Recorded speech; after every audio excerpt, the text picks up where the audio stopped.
Bob Wells poses an interesting question, and Nomadic Fanatic talks about his bus issues.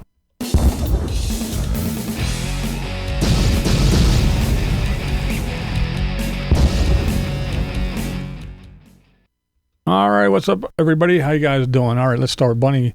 Bunny is doing her bus belt stuff. She talked about safety, and now she's talking about design, some interior design and some decor and some things and all that good stuff. So that's where she's at in her journey with her shuttle build. All right, next we are going to move on to Roaming Reckless. Roaming Reckless.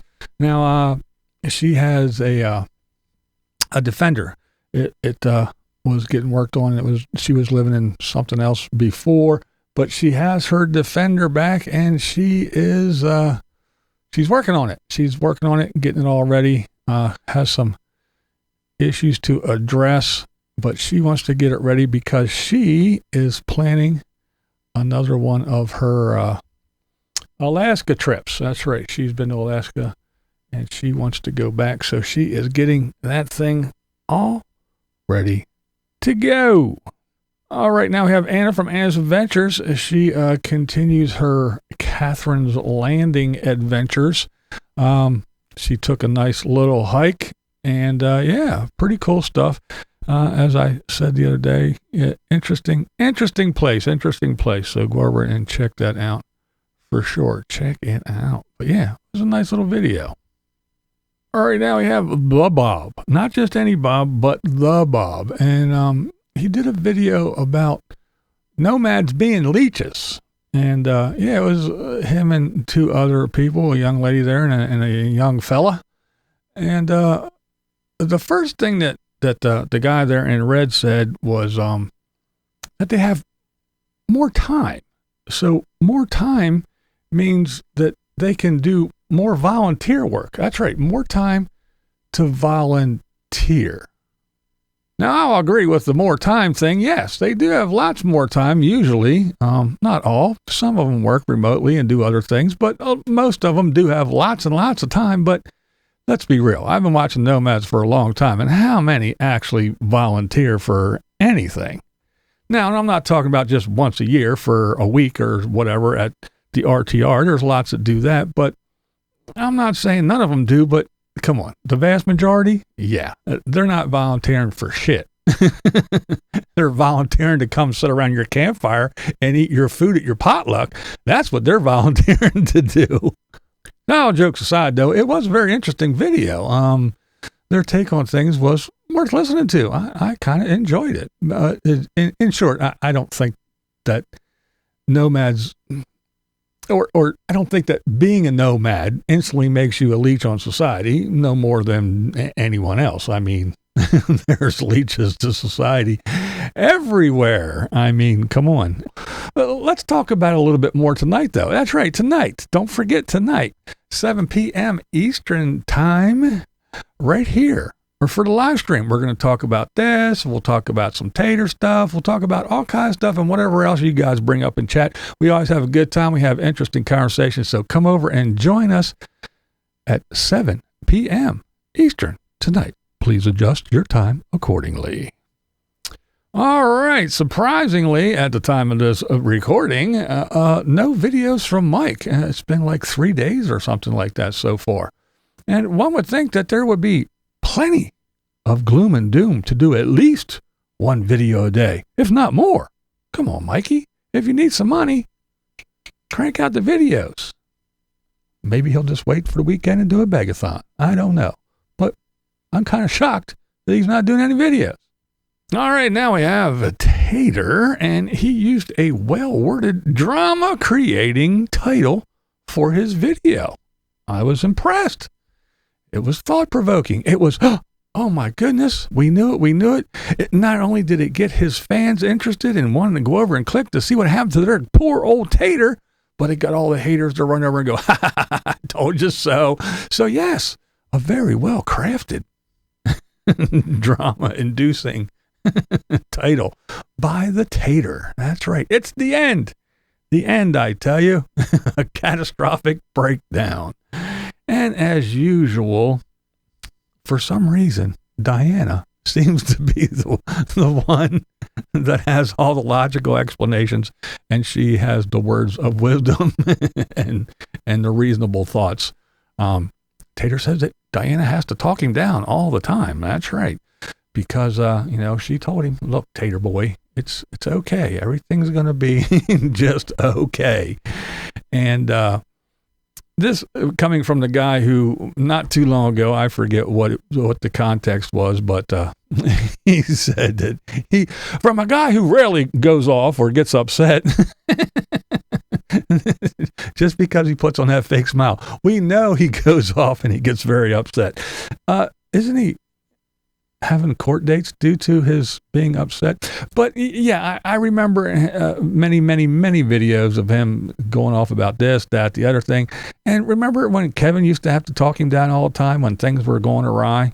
But anyway, this catastrophic breakdown, this end of the bus, well, it turned out that in there towards the end of the video, he's with his friend. The friends say, it's not that bad. They're all laughing. They're having a good chuckle. Even though Tater lost all the antifreeze and everything. But yeah, they're having a good chuckle because it's nothing. It's nothing. It's not a cracked block. It's not this. It's not catastrophic at all. It's just some hose and they're going to get it all fixed up. However, just as we thought everything was going to be hunky-dory and the cat ladies were going to be able to put their wallets away, no. Tater finds a mechanic that will work on the Gaudy bus for $260 an hour. Well, there you go. So, I guess it was more than a hose after all. If you need a mechanic at $260 an hour to put it on, it has to be something else. But I don't know what it is yet, but I guess we'll stick around and we will wait and see what becomes of the Gaudy bus and the catastrophe that has just befallen the Tater. So since I already talked about the breakdown and had some doubters in the comments, they were like, wow, it was just fine. Well, anyway, I want to address something else in the video, and that it would be connecting. Now, Tater is contractually obligated to mention connecting so he can get his check every month, and so therefore he said, I will be uploading this with connecting. I didn't bring it with me. I did not bring it with me. So therefore, he must be back at Tater Acres, right? Because he had the breakdown 2 days ago. So that was when it happened, supposedly 2 days ago. And now today, 2 days later, he didn't have his connecting, but the video got uploaded. So what's the deal? He's claimed that he's going to be uploading this with connecting, but how can he if he doesn't have it? So if he didn't bring it with him, one of two things has to be true. One, he got back to Tater Acres where his connecting internet was and uploaded the video, so he's there now, or he's lying and he uploaded it with his Starlink and just says connecting because he's contractually obligated to say so he gets his check. Which one do you think it is? Let me know in the comments below.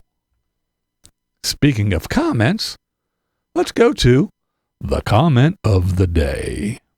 Today's comment has to do with what we discussed about nomads and banking. And this comment is, I chose South Dakota for my mail service, driver's license plates. Vehicle and health insurance are in South Dakota as well. I joined a small credit union in my home state while I had a home 13 years ago. When I became a full-time RVer 8 years ago, they let me keep my membership, which is pretty cool. For me, it's been impossible to obtain another checking savings account anywhere because my mail service is my address. It's also been impossible for me to purchase a handgun at a store. I believe I can purchase one at a show, but no, I don't want a used one. And that is interesting because you can't use P.O. boxes or anything like that. You have to give your address, your real address, so they can run all the appropriate background checks to get that done. And if you are at a legitimate show, they run background checks there, or they ship it. You can order it and wherever, and they can ship it to someplace where they can do that if it's legit. We know there's a lot of places that do shady shit. But anyway, we won't get into that. That's a different topic for another day. But however, I found it interesting that because, again, as I stated in the other video, I wasn't aware that the Nomads had or could have banking issues. I found that quite interesting.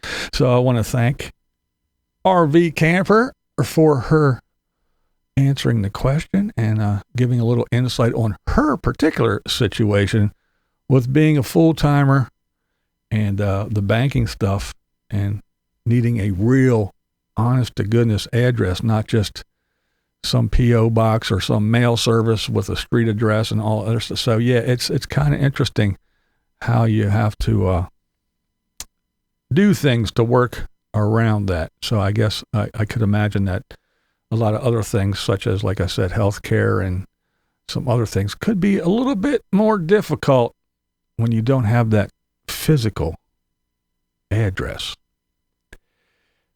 But hey, they complain about going to getting a little picture ID so they can vote. But hey, we're BlindViews, and this is the way we see it. What we do here is go back.